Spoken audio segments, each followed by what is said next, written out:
अस्सलामुअलैकुम वरहमतुल्लाहि वबरकातुहू। हज़रात नाज़रीन, क़यामत की निशानियों में से एक बड़ी निशानी है दज्जाल का निकलना, दज्जाल का ज़ुहूर होना।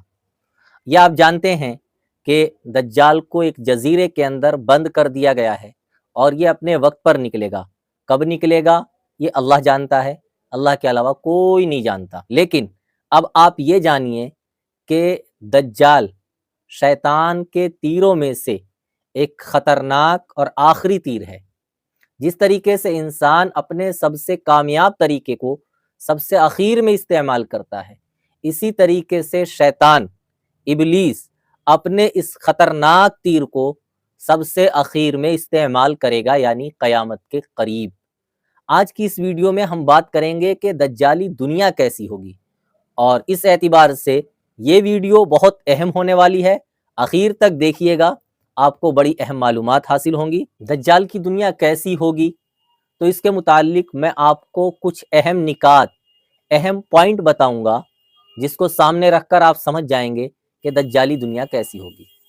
पहली बात तो ये याद रखिएगा, पॉइंट नंबर 1, कि दज्जाली निज़ाम ये ऐसा होगा कि जब दज्जाल आएगा तो वो चाहेगा कि दीन मोहम्मदी को मिटाकर इब्लीसी निज़ाम कायम हो, क्योंकि इससे ही इसका आका खुश होगा, इससे ही जो इसका सरदार यानी शैतान है वो इसे इनामात से नवाजेगा। तो सबसे पहली बात वो ये चाहेगा कि इब्लीसी निज़ाम नाफिज हो जाए। नंबर 2, वो बहुत ज़्यादा डरपोक है, बहुत ज़्यादा डरता है, इसलिए वो अपने आने से पहले उन तमाम ताकतों को ख़त्म करना चाहता है जो उसके रास्ते में रुकावट का सबब बने, परेशानियां खड़ी कर सकें। शायद आपने ये रिवायत सुनी होगी कि उसके आने से पहले कोई ऐसा वाक़या होगा कि जिसके नतीजे में वो बहुत ज़्यादा गुस्सा होगा, बहुत ज़्यादा रंजीदा होगा, और जिसके नतीजे में उसका ज़ुहूर होगा। उसका ज़ुहूर चूँकि ईरान और अस्फ़हान से होगा, और उसके साथ उसकी हिमायत में 70,000 यहूदी होंगे, और उनका एक ख़ास किस्म का लिबास होगा, शेरवानी की तरह जुब्बा टाइप का, जो वो पहने हुए होंगे। नंबर 3, वो पूरी दुनिया की दौलत पर कंट्रोल करना चाहता है, अपना कब्ज़ा करना चाहता है। और आपने सुना होगा कि दुनिया का 80% माल यानी 80% दौलत उन लोगों के पास है जो दज्जाल पर ईमान लाने वाले होंगे, यानी यहूदी लोग। आज उन्हीं के पास सबसे ज़्यादा दौलत है, गोया के उनके पास दुनिया का 80% दौलत है, माल है।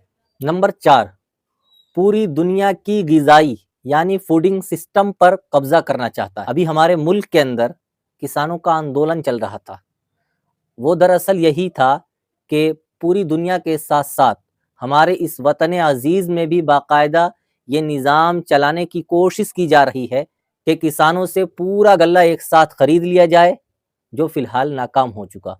किसानों ने इसे कामयाब नहीं होने दिया। नंबर 5, पूरी दुनिया के पानी के निज़ाम पर वो कब्ज़ा करना चाहता है। और आपने शायद ये रिवायत सुनी होगी कि आका अलैहिस्सलातु वस्सलाम ने इरशाद फरमाया कि जब दज्जाल का ज़ुहूर होगा तो उसके पास रोटी और पानी के पहाड़ होंगे। नंबर 6, पूरी दुनिया के निज़ाम पर वो कब्ज़ा करना चाहता है, और ये हो भी चुका है। आप देख लीजिए कि नेट का जो सिस्टम है, जो इंटरनेट आम हो चुका है, और लोग इसके ज़रिए इस कदर जुड़ चुके हैं और इस कदर इसके साथ तालमेल हो चुका है। नंबर 7, वो लोगों का नज़रियाती अक़ीदा ये बनवाना चाहता है कि असल निज़ाम जमहूरी निज़ाम है, इस्लामी निज़ाम कोई चीज़ नहीं है। और हैरान कुन बात यह है कि पूरी दुनिया एक ज़बान होकर ये बात कह भी रही है कि जमहूरी निज़ाम ही असल है, बाकी इस्लामी निज़ाम या दीगर और निज़ाम इनकी कोई हकीकत नहीं, और ये जमहूरी निज़ाम के सामने कोई हैसियत नहीं रखते। ये वो 7 चीज़ें हैं जिनके बारे में दज्जाल ये चाहता है कि जल्दी से इन पर तसल्लुत हो और इन पर कंट्रोल हो, क्योंकि अगर ऐसा नहीं हुआ तो वो कैसे हुकूमत करेगा, वो कैसे दिखा सकेगा कि देखो मेरे पास जन्नत भी है, जहन्नम भी है, मैं खुदा हूँ, मैं जो चाहूँ करूँ, मैं जो चाहूँ ना करूँ। तो इन चीज़ों पे वो कंट्रोल करेगा, उसके बाद वो लोगों के सामने आएगा। फ़क़त वस्सलाम।